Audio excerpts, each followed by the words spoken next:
The problem with market timing, and people tend to forget this, it's hard to diversify because it's a binary decision, but very critically, even if you hedge or de-risk a portfolio successfully in the short run, when do you re-enter? There are always two decisions, the sale, but also the re-entry. So it's a very difficult one. So what can you expect then if you implement the Julius Baer strategic asset allocation well? You can expect an investment journey and experience that will be consistent with your investment objectives, that is clearly explainable and articulated, and very critical, that structures the way you manage assets, protecting you from counterproductive decisions, such as emotional decision to de-risk the portfolio counterproductively. Because we'll talk about market timing in the four market regime. The problem with market timing, and people tend to forget this, it's hard to diversify because it's a binary decision, but very critically, even if you hedge or de-risk a portfolio successfully in the short run, when do you re-enter? There are always two decisions, the sale, but also the re-entry. So it's a very difficult one.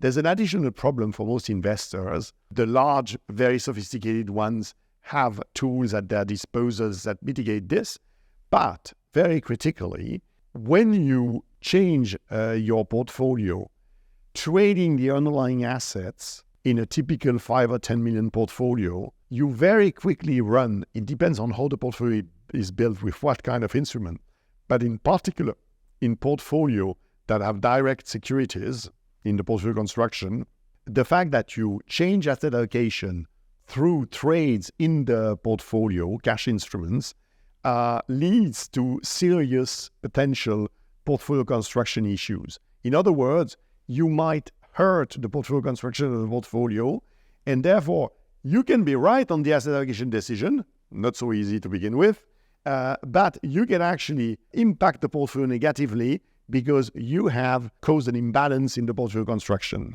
Okay, so it's a very critical topic, this. Yes, it's a very critical topic. People often believe just by getting asset allocation, or whatever you call it, the market right, box tick, performance will eventually happen. It's not so easy. You have to be very consistent from the way you structure the allocation all the way through implementation, including asset allocation changes. And where does tactical asset allocation come in? So we think, on average, across 10-year rolling windows, across a decade, there are one or two episodes.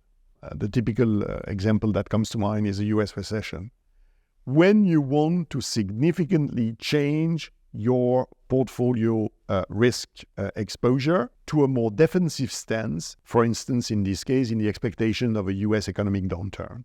But this happens, and this can be a profitable trade once or twice a decade. In other words, the house is not burning every year. Markets are impacted by external shock. That's another regime in our playbook. And external shocks, you cannot predict them. External shock, it's your SAA that protects you against them, in the sense that no matter how hard something external to the economy or capital market hits the system. We've had the start of the war in Europe in 22, for instance. No matter how bad the shock is, you should never lose sleep over the short-term drawdown that this causes in your portfolio.